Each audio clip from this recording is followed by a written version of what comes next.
Hey guys, welcome back in here to the channel. The Kansas City Royals are 6-4 after 10 games. I have not made a Royals video in a really long time. Basketball season is officially going to be over. At the time of this recording, it's Sunday night. The NCAA tournament is tomorrow. The Kansas City Royals have an off day, so I figured why not try and put out a Royals video. I got my Royals shirt on. I got my baseball Marucci World Series hat on. Shout out to the Marucci World Series.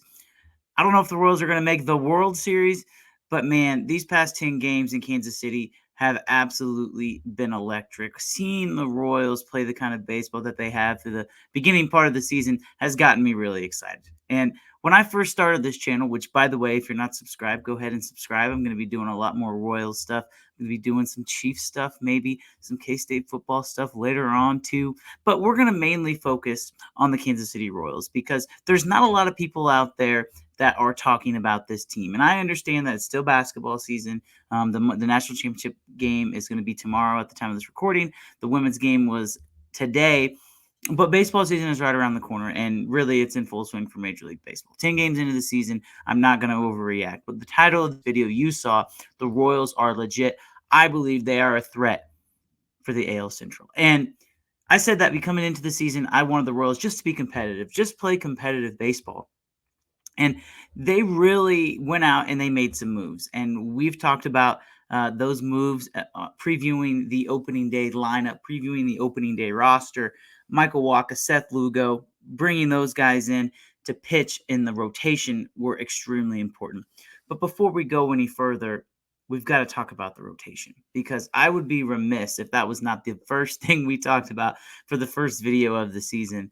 These guys have been a revelation. They have been the best pitching staff in all of Major League Baseball. They've been the best starting rotation the Royals have had, I don't know, in 15 years. Like, you'd have to go back a really long way to find a string of 10 games in any parts of the season to where a pitching staff in the Royals organization has put this kind of performances together. I mean, on Sunday, as I record this video, Alec Marsh went 4 2/3 innings, gave up 3 runs, and you walk out of there going, man, like, that's not as good as maybe some of the other performances that he's had, or that this rotation has had, rather. And it's because they're not. I think I saw a stat, it was like 8 of the first 10 starts were quality starts, which is just absolutely ridiculous. I'd have to go back and find how long it took for the Royals to have 8 quality starts last year, but it'd be a really long time. And that's also because you just look at the roster and you're like, okay, these just guys are just better than the guys they had in their last year. I mean, Zach Greinke started on opening day for the Royals. And look, I love Zach Greinke. I've loved Zach Greinke ever since I was a little kid. But he didn't need to be the opening day starter on a Major League Baseball team last season. He just didn't. And I think Zach brings value. I think if Zach wants to come back and play for the Royals, I think there's probably a role for him, especially if there's some transactions that happen and maybe teams want a starting pitcher and you say, Jordan Lyle, see you. If Zach Greinke wants to come in and be that long guy, pitch out of a bullpen, I think he could do it. That's obviously a conversation for down the road. But you look at this rotation, Zach Greinke started on opening day, and Jordan Lyle started the second game of the season. Well, fast forward to next year, or this year rather, Cole Reagans, who the Royals got in a trade for Aroldis Chapman, starts on opening day. His first 2 starts have been phenomenal. It's going to be a fun series against the Astros. We'll talk about that here in a little bit, where he'll get the ball to start that series. But his first 2 outings have been great. None of them have resulted in a win, even a team win for his team, for the Royals. But he has been electric. He's going to be a guy that's in the Cy Young conversation at the end of the year. That's your opening day starter compared to Zach Greinke. The number 2 starter, like I mentioned, was Jordan Lyles last year. This year was Seth Lugo. This is a guy, 7 innings, no runs in his last start against the White Sox. I love what I'm seeing from Seth Lugo. The ability he has to pitch to contact, to get soft outs, to also get strikeouts, that's really impressive. But to me, it's his walk numbers. And when you look at his walk numbers throughout his career, they have been low. But this year, what he's been able to do is he's been able to get back in counts. If he falls behind 2-0, he's going to be able to still throw the ball on the outer half or inner half of the plate, not let the hitter produce hard contact. That's a very underrated part of Seth Lugo's game. He lives on the edge. He's a painter, as Rex Other likes to say. He likes to live on the edge. And so I've been really impressed with Seth Lugo, probably more so than I have with any of the other pitchers. Going down the list, obviously Brady Singer has been phenomenal. A bounce back season from Brady Singer takes this team from being here to being here. And right now he's showing that he's able to do that. If Brady Singer can continue to do that, he doesn't have ace potential, but he has number 2 written all over him. If Brady Singer's your number 2, that means you're doing something right. So Brady Singer, I'm really been encouraged by. Michael Wacha was really, really good in his last outing against the White Sox. I mean, all of them were. They swept, so all of them have been good. But Michael Wacha, a mixed bag so far. The start in Baltimore, he had one bad pitch, got hit a home run. 5 innings, 3 runs. The stats didn't look as good, but against the White Sox, he backed it up. That's going to be a veteran who you know what you're going to get out of him every single time he gets the ball. Obviously, we've talked about Brady Singer, and I'll wrap it up with Alec Marsh.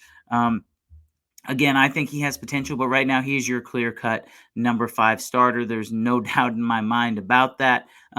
He is what he is. He's going to have flashes where he's really good, and he's going to have flashes where leave something to be desired. And so maybe that's a spot where if the season goes how the Royals want to go, maybe they try and upgrade that position. But I know they are really high on Alec Marsh, and he's been really good.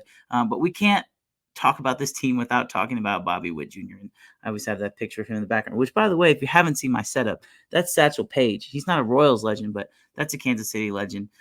Hopefully coming up here soon, I'm going to have a redesigned studio in the next little bit. We'll see how that plays out. But as far as Bobby Witt Jr. goes, this kid is a star, and he's going to be an all-star. He's hitting 350. Now, the runners in scoring position, that is a little worrisome. He has not actually gotten a hit with a runner in scoring position yet this season. Now, a lot of that has to do with opportunities. When you look at the guy who's hitting in front of him, Maikel Garcia, he leads the team in RBIs with 9. So he's getting hits with guys on base, and then Bobby's coming up, and either there's nobody on base or there's no runners in scoring position. So that attributes to Bobby Witt Jr.'s 2 home runs, 2 RBI total. I'm not worried about Bobby. He's still hitting 350. He's going to drive in runs. It would shock me if he doesn't have 80 RBIs at the end of the season. That's going to come through the 10 games. He just really hasn't had the opportunities, but he's been phenomenal. He's been phenomenal on defense. He's saved runs. He's gotten runs for his team on the offensive end. His ability to drive the ball has been impressive. I apologize. I forgot to put my phone in Do Not Disturb, so of course somebody texts me. That's how that works.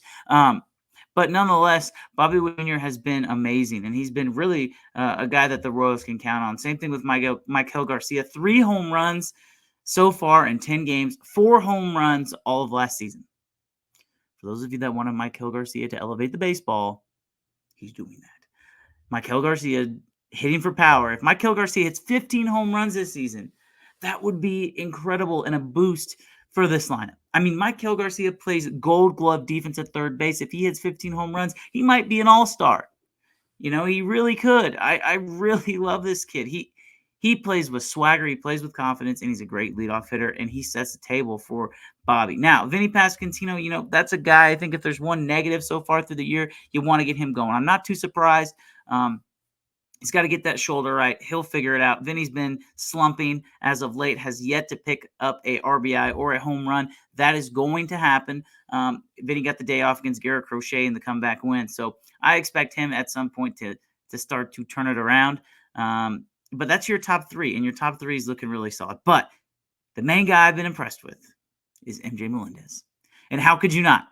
I'm going to tell you right now, MJ Melendez is the key to this Royals team. If you don't believe me now, go back and watch my last video.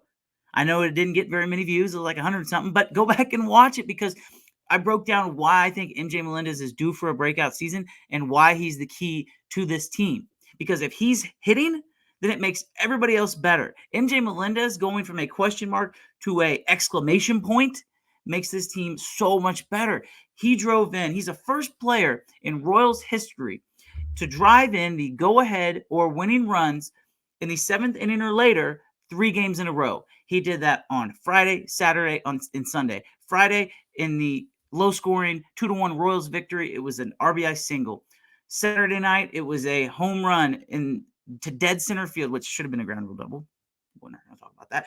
But a home run to dead center field. And then on Sunday, when it was looking bleak and Garrett Crochet was absolutely dealing, which, by the way, the White Sox are going to have a steal on that kid. At some point, they probably are going to have to trade him because they're so horrible. I mean, the White Sox are horrible, guys. They're so horrible. They're going to have to trade him at some point probably.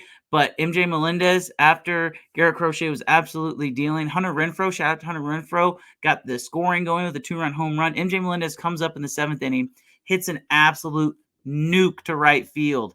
Any other stadium, this is a no doubt home run. But of course, at Kauffman Stadium, the power alleys, you can hit a ball 400 feet and you can barely get out. Well, that's essentially what happened with the Royals. There was a fan who they thought maybe interfered. He caught it like this. Nonetheless, it was a home run. They reviewed it. MJ bat flipped it. He let the world know that the Royals are here and they're not going anywhere. Okay, they're not. And I don't know if I'm on the train that the Royals are not going to be below 500. I saw some people on Twitter talking about that. But if MJ Melendez continues to play with the confidence that he's playing, continues to play with the swagger that he's playing with, there's not going to be a lot of teams that are going to be able to beat the Royals in the AL Central. You're not going to win every single baseball game, but this series that is upcoming with Houston is going to show me a lot about this team. If they're able to take this series, man, I know Houston's struggling, and you're not going to see the same Houston team that they'll be in September. But you've had to run the gauntlet, right? You've had to run the gauntlet. You dropped 2 or 3 from the Twins. You dropped 2 or 3 from the Orioles. You should have took 2 or 3 from the Orioles, and you probably should have took 2 or 3 from the Twins. And then you just said, you know what? We're better than this, and we're going to sweep the White Sox. And that to me tells me a lot about the makeup of that team, about the culture. They're tired of losing. They're tired of being the team that's kicked down upon, and they want to come out and they want to make a statement. Like I said, they're not going to win every single night, but every single night, when you look at that lineup card and you see your starting pitcher, one of those 5 guys is going, you have a chance to win. It's not like last year when they were trotting out Zach Greinke, who if he gave you 4 innings, you'd be lucky. They're not trotting out one of the worst pitchers in all of baseball in Jordan Lyles.